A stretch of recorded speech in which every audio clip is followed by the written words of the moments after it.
The escalating conflict between million-dollar titans and low-cost pests is the grim reality currently confronting US President Donald Trump.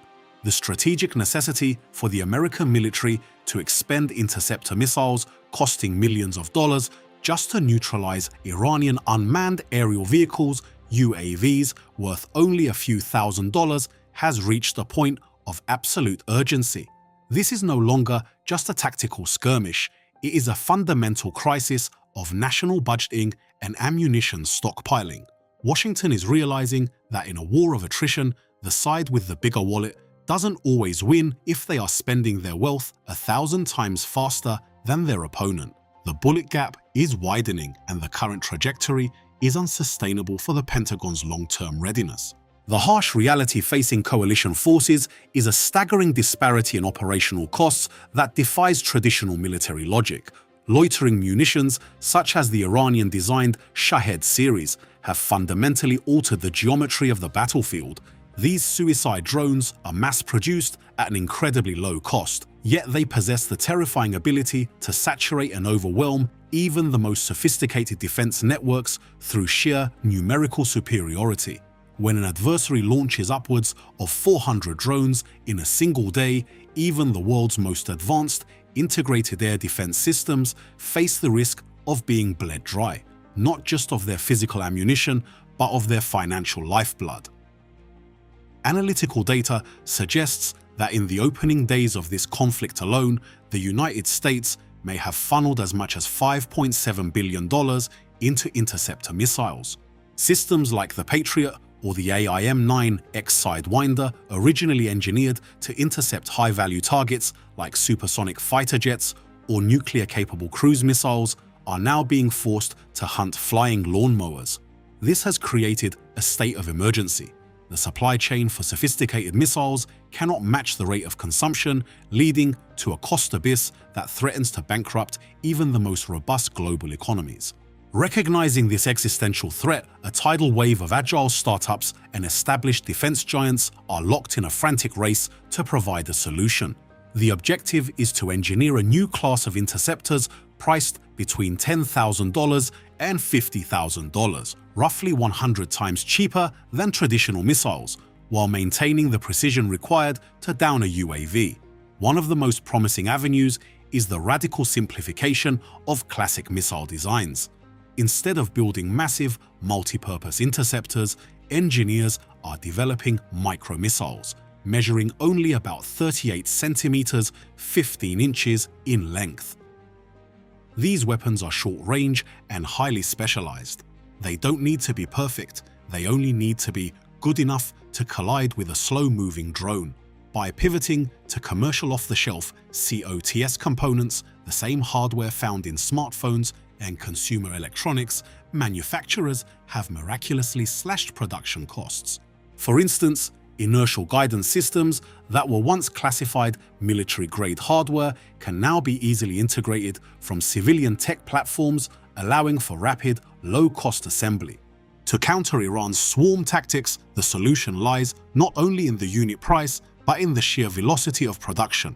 Startups are leveraging artificial intelligence and industrial 3D printing to compress development cycles from several years down to just a few months.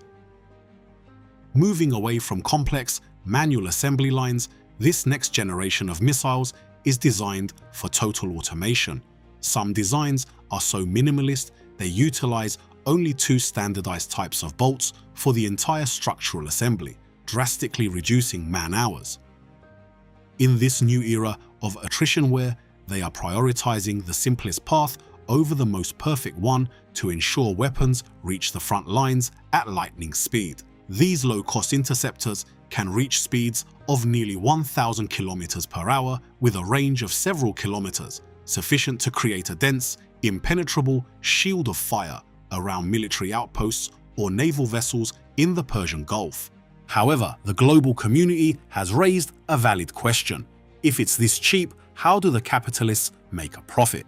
This hits the hidden nerve of the modern American defense industry. For decades, titans like Lockheed Martin and Raytheon have grown accustomed to a comfortable existence fueled by lucrative multi-billion-dollar contracts. Selling a single Patriot or Sidewinder for millions of dollars allows for profit margins that can reach 60% to 70%, effectively absorbing massive portions of the Pentagon's budget. Now asking these giants to pivot toward picking up nickels by selling $10,000 missiles represents a severe cultural and financial shock. Their entire corporate structure is built around high-margin, low-volume boutique weaponry, and a shift to high-volume, low-margin products threatens their very business model.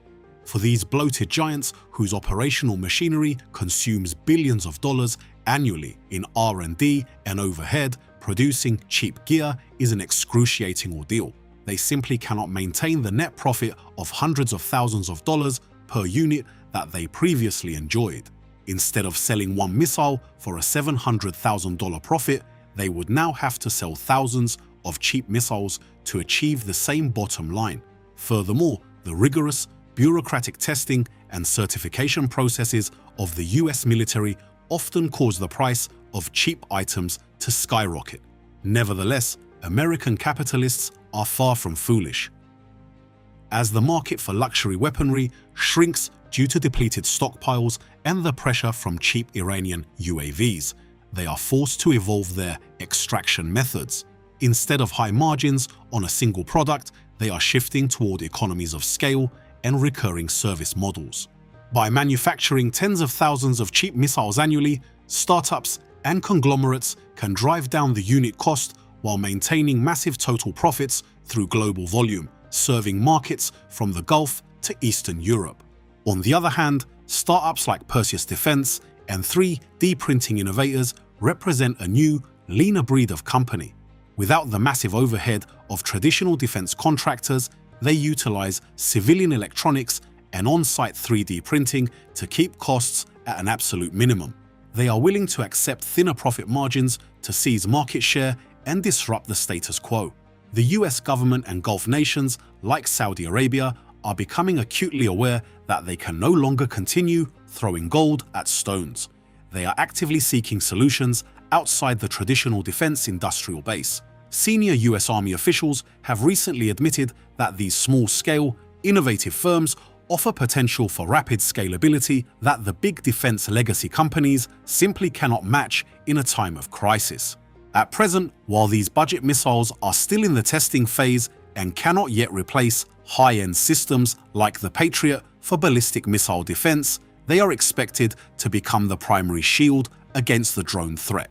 The US, Germany, and several other nations have already begun placing massive orders for low-cost guided rockets to protect critical infrastructure. Of course, missiles are not the only answer. Electronic jamming and interceptor drones are also being considered. However, the missile remains the most precise tool capable of operating in all weather conditions, an area where jammers and small drones often struggle. The conflict with Iran has inadvertently turned the Middle East into a massive live-fire laboratory for these new technologies. The marriage of startup innovation and government resources is creating a paradigm shift. Missiles will no longer be exquisite luxury items for the elite but mass-produced consumables. After 1 month of intense conflict, Iran is visibly scarred and exhausted, yet it maintains a strangely optimistic outlook regarding its future. Despite absorbing over 15,000 airstrikes targeting strategic infrastructure and losing several key leaders, Tehran has demonstrated incredible resilience. They remain capable of launching well-prepared counterattacks that deal significant damage to the energy infrastructure of US allies in the Gulf. The sharpest weapon in the IRGC's arsenal remains its control over the Strait of Hormuz. By tightening this energy jugular, Iran has dealt a staggering blow to the global economy, forcing the Trump administration to consider unilateral concessions just to stabilize the wobbling financial markets. However, behind these tactical victories lies a murky future. Observers note that if Tehran continues to reject the negotiating table, they will face a dead-end dilemma without a clear post-war plan. By refusing Washington's proposals, they are inadvertently raising the risk of a full-scale US ground invasion to its highest level in history. This war may degrade Iran's long-range missile stockpiles or its nuclear program, but it certainly cannot extinguish Tehran's will to exert regional influence. Their persistence shows that US and Israeli efforts can deplete hardware, but they cannot easily change the nature of the power game in the Gulf. Interestingly, this conflict has created favorable pieces on the chessboard for Russia. With Washington's attention fixed on the Middle East, the pressure on the Ukrainian front has partially eased. The surging demand for weapons in the Gulf has redirected supply chains away from Kyiv, and the spike in oil prices has provided Moscow with a massive influx of foreign currency. However, the situation is not entirely rosy for the Kremlin.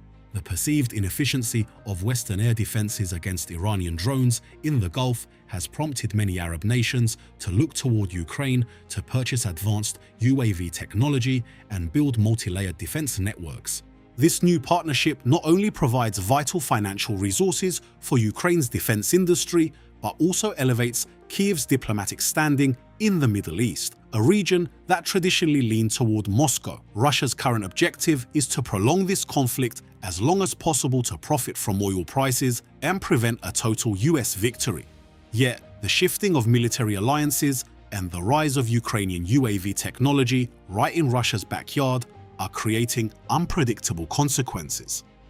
The Middle East has become a hall of mirrors, where every strike in the desert echoes across the steppes of Europe, and every cheap drone shot down in the Gulf changes the value of a dollar in Washington.